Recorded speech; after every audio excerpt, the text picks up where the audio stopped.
Ruthless Compassion is a podcast that shows you how to become fiercely kind. I'm the host, Dr. Marcia Sirota, and in each episode, I get into it with experts and regular folks about the things that get in the way of what we want. Things like addiction and mental health, isolation and loneliness, difficult family and work relationships, and the importance of self-care. I want to help you overcome the obstacles to living your best life, and I want to inspire you to become a powerful kindness warrior.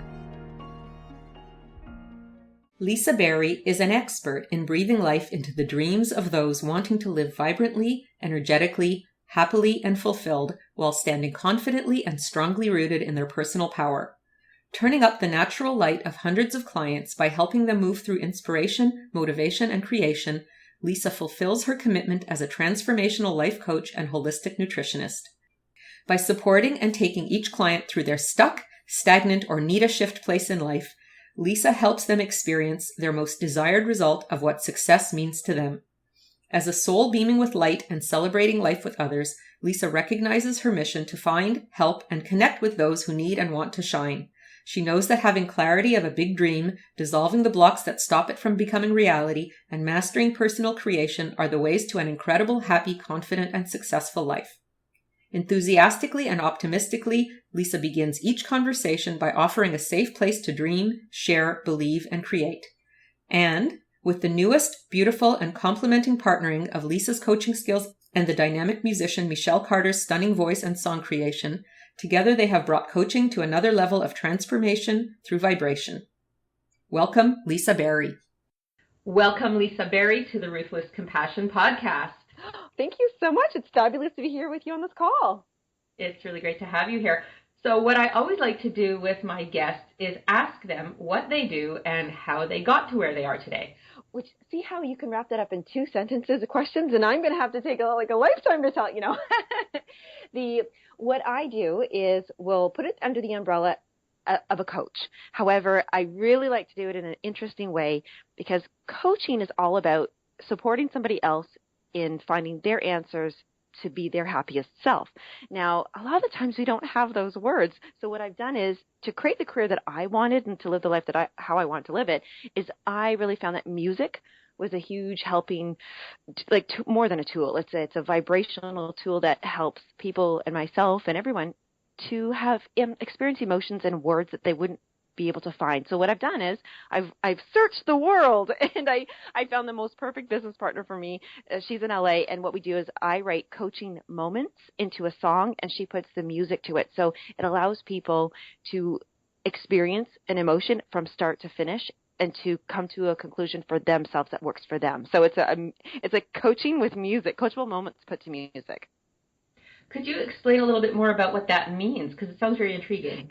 It's really the coolest thing ever. So a lot of times you'll know, we've all probably, I know that we've experienced this. You've got heartache, something horrible happened, you've had a miserable day, or you're in love and you feel like it's a very emotional time. And what do? We put on music that matches that mood, that emotion. And so even if maybe we're not feeling well and you think, you know what, I just need to put on some music. You might start off a little bit like, oh yeah, that song, that's how I feel. And then you slowly go through different songs. And then before you're done, you've uplifted yourself. You feel connected. You feel safe. You feel like you've got movement going in your body. It's not just stagnant feeling. So what I've done is taken each thing I would coach somebody on. So a lot of times in coaching, I used to coach people on weight loss because that's what, as a nutritionist, that's what I've done for years and years and years. But then finding out that the nutrition part isn't the main reason. It's usually an emotion, something that we're unhappy with, that we aren't living the way we want to live, in honoring ourselves and listening to ourselves, or we're having something that's a very difficult challenge in our lives that we didn't, so to speak, choose, but it showed up in our lives. And now we have to deal with this. So I walk through how I would have coached someone to be able to be at peace with this, like to be at peace with how they want to move forward, to see the possibilities in life, that they exist. And then we've put them to music so that it's not just words and like a lecture or a course. It's something that people can literally feel in every cell of their body, and it helps it move them for them, like training wheels, for the next step of their life and their emotion. So when somebody, I love that idea. So when somebody listens to a song, say it's only 3 minutes, you would put the song on, you would hear the music, that warms you up a little bit, just like a play, going to a show or something.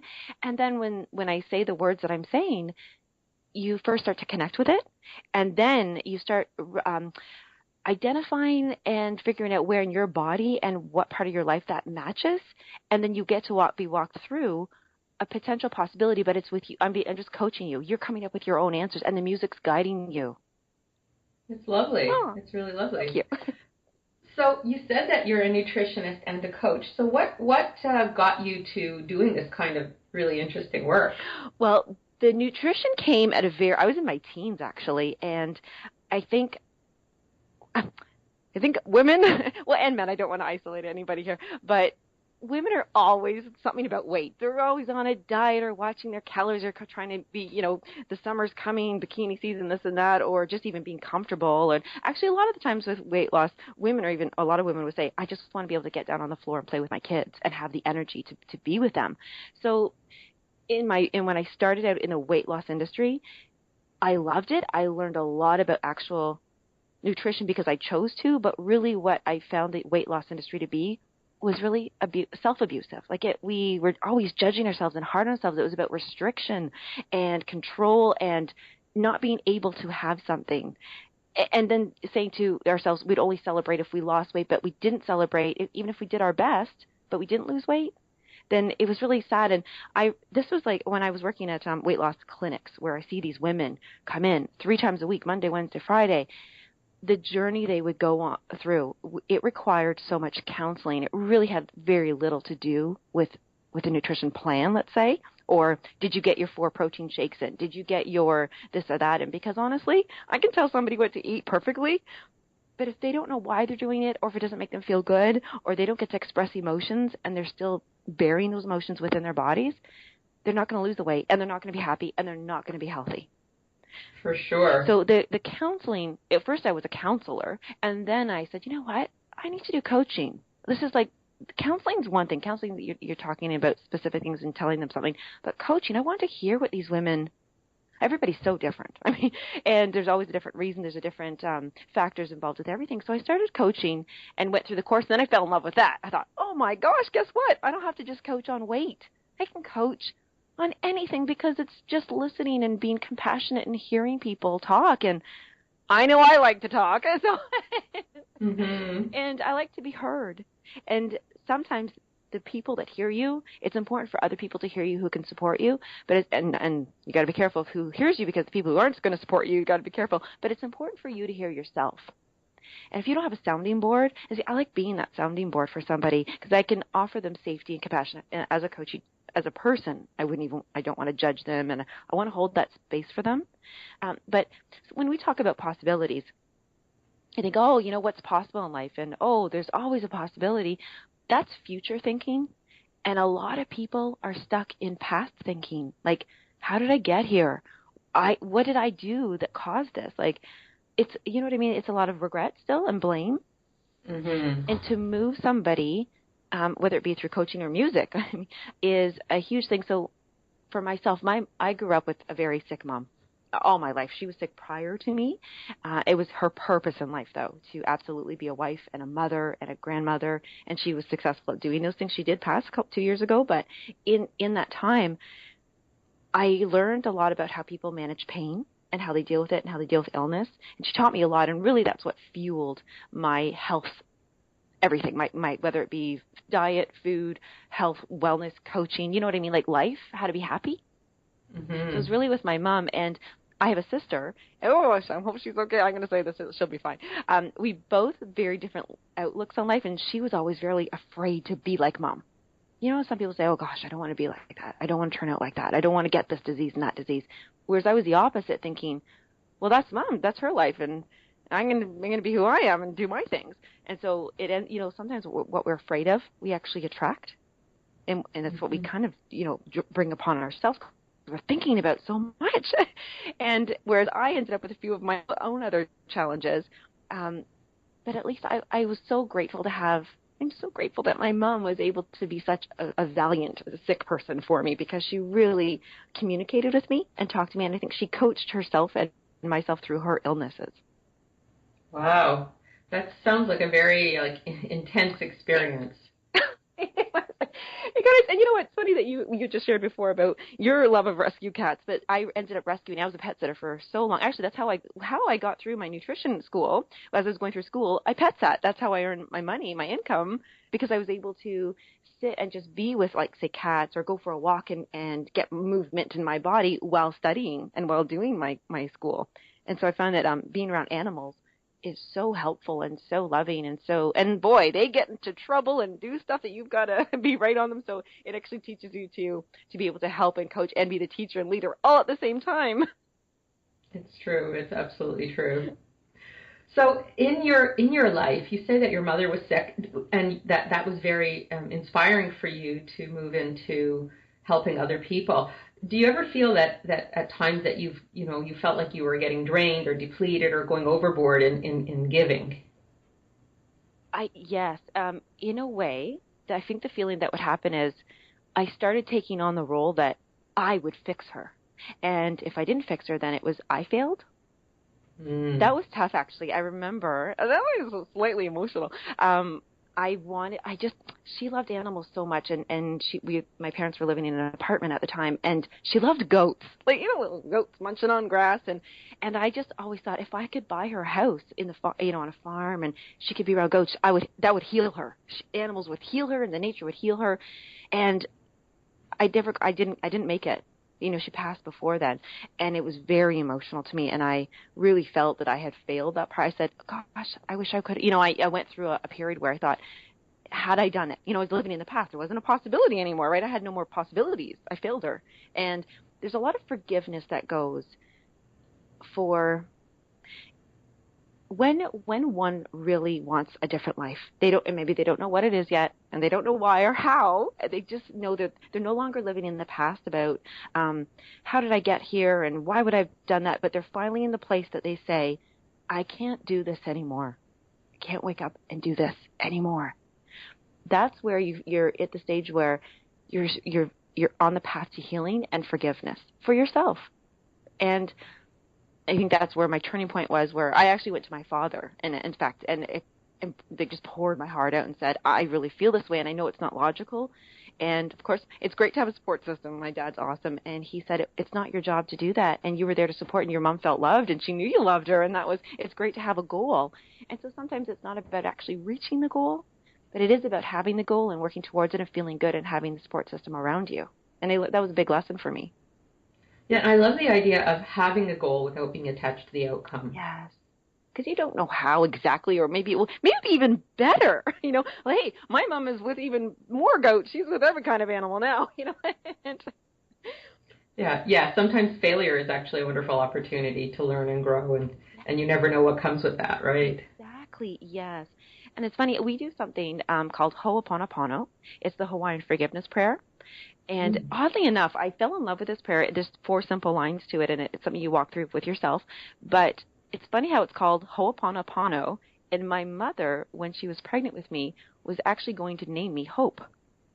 Huh. So it didn't connect for me until much later, because she'd hoped I lived. She had some difficulties with her pregnancy. But I think that when my mom used to listen to bagpipe music, all like that was Scottish music, the Highland music, all those, and that was what really helped her manage the pain and take her mind off of things and everything. So sometimes she did things I didn't understand, like she'd watch really scary movies all the time, and I couldn't handle them. Such a baby, and she said sometimes it's important to connect with something that's either even in more pain than you, or scarier than what you're going through, and then to bring you through things. So I realized that at that time that there's so much, like if one of my girlfriends came to me and she said, God, I feel so fat. I've gained so much weight. I just feel horrible.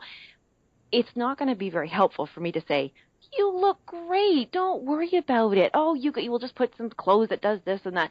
Because at that moment, she needs validation that she doesn't feel well. She doesn't feel right. She doesn't feel good. So it's important to acknowledge whatever point like that was with my weight loss, when I was doing the weight loss and nutrition. Now we deal with a lot more heavier stuff too. I mean, weight is heavy.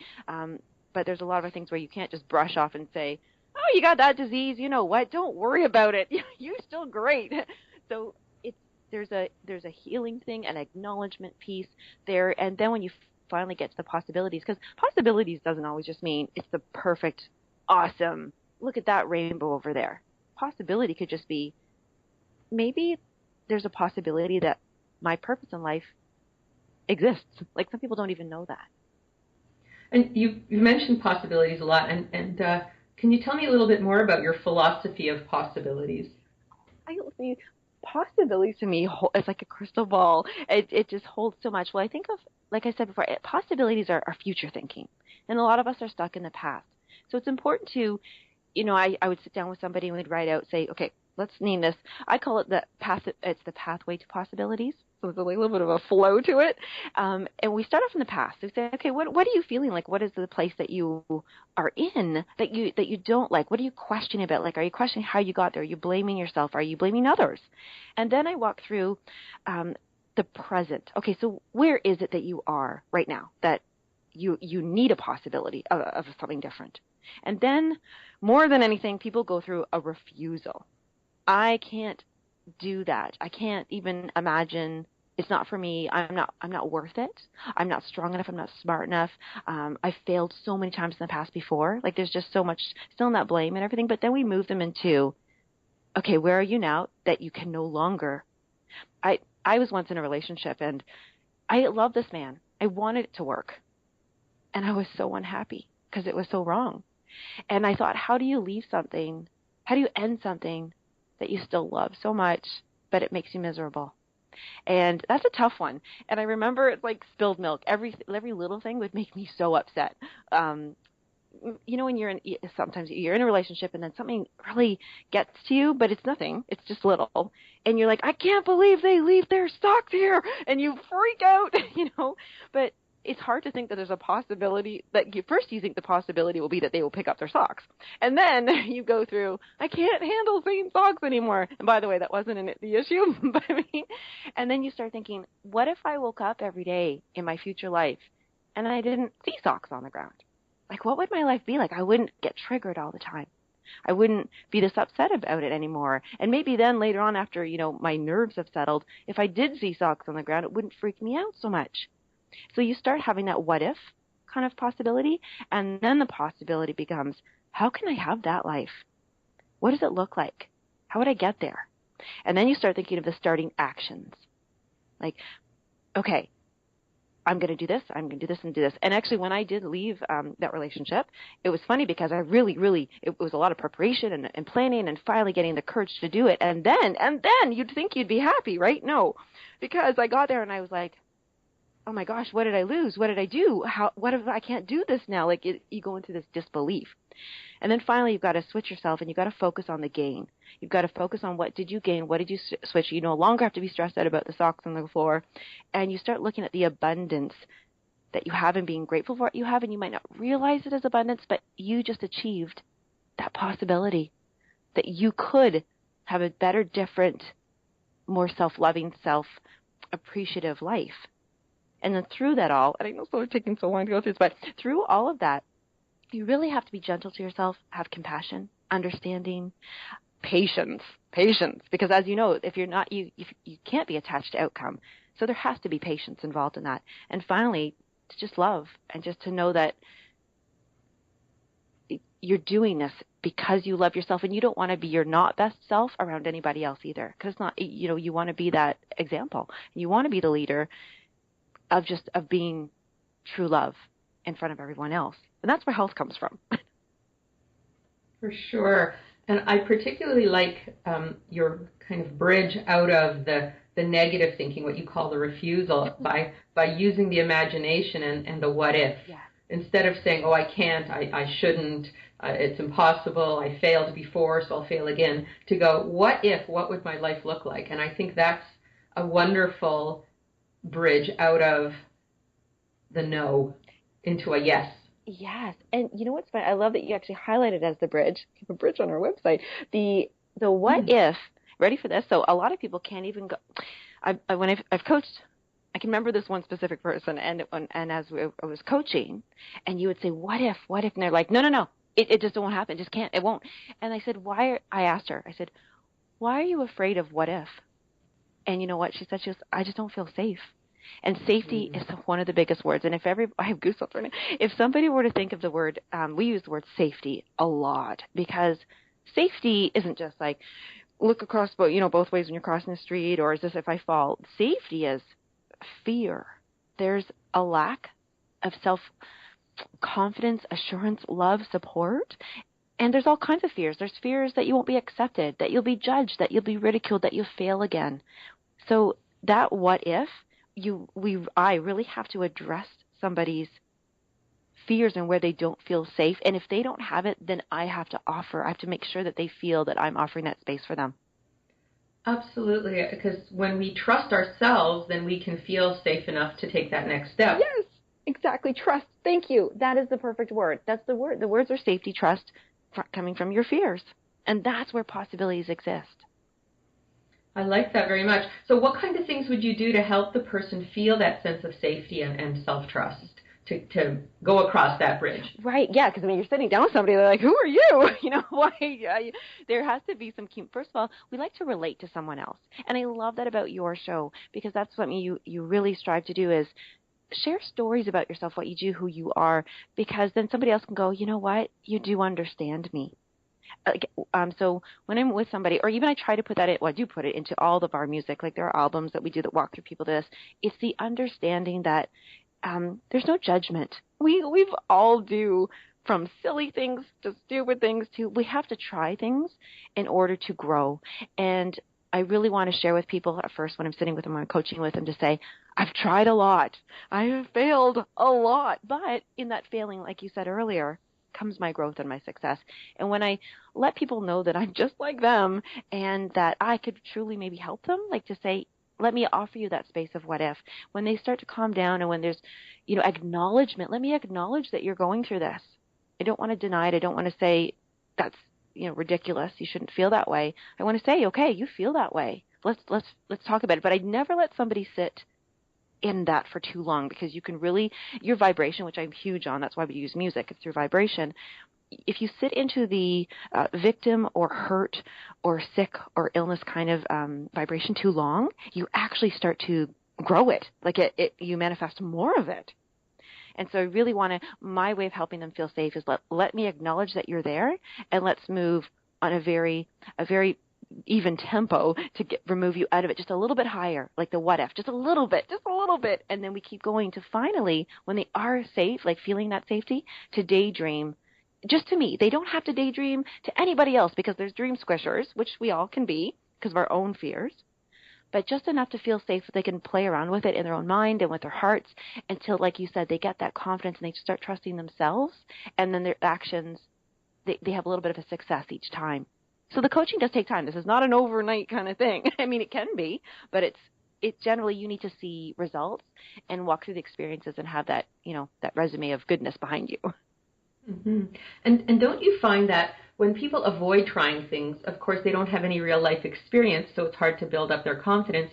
But as soon as they try something and they see whether they have a success or a failure that they learn from, then they can build their confidence. And so the avoidance prevents them from trusting themselves, and the trying actually enables them to trust themselves. Don't you find that? Yes, the trying enables. I love that. And here's the perfect story. So I had this love-hate mostly relationship with the computer.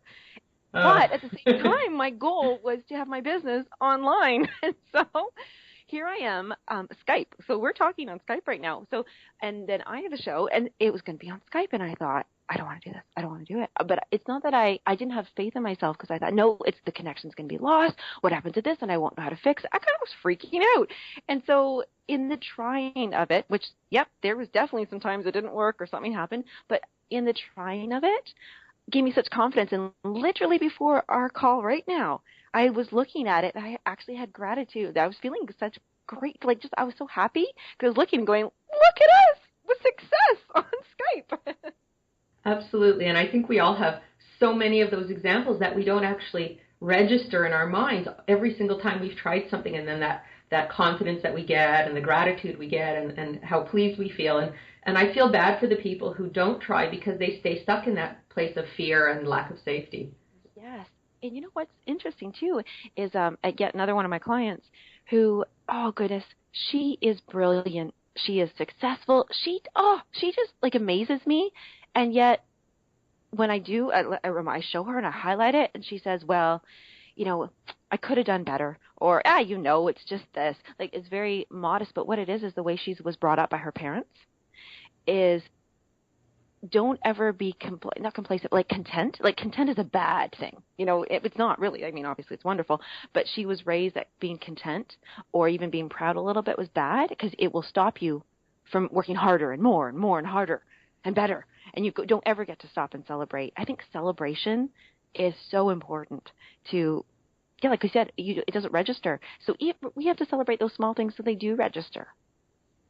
I absolutely agree. I think that the best way to feel better about yourself is to give yourself credit for your successes, and that way you reinforce the positivity. Right, and you're not boasting. You're not doing this to make somebody else feel. You're being a leader. I think this is the best thing is I have cats, and I tell them all the time that when we're doing something, I say, this is I believe that all the other animals can feel what, the love that I'm giving my animals. And I know other people think, oh my gosh, you're just so crazy. Like, why you're talking to your cats all the time and loving them and this and that. They don't need to be told they did a great job all the time. I'm like, yes, they absolutely do.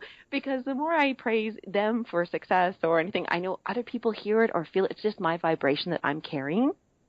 And I want to share this story. This is so important. When I decided to go from working for companies and businesses and people, and really what it felt like to me was I just couldn't. I was imprisoned, and I had to work for myself. I didn't know what that was or how it looked or what I'd have to do.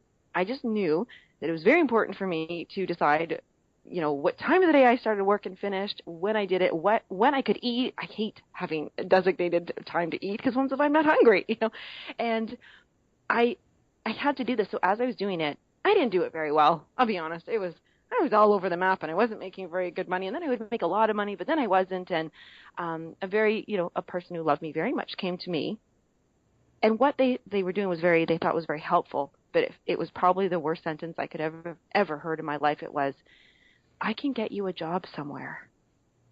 And I thought, I want to throw up right now. And actually I cried. I cried. I thought, great, this is what I've been, it was so painful to think that I would have to go back. So what I had to do was remind myself of what the successes I did have, because even though the big picture to someone else looked like I was failing, I was like, no, I'm just getting closer, and it's taking me a long time.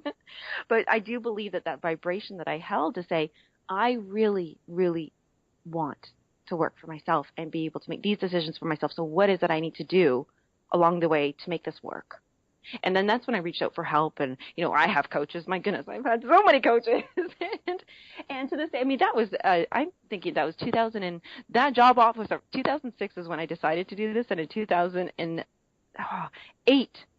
I think.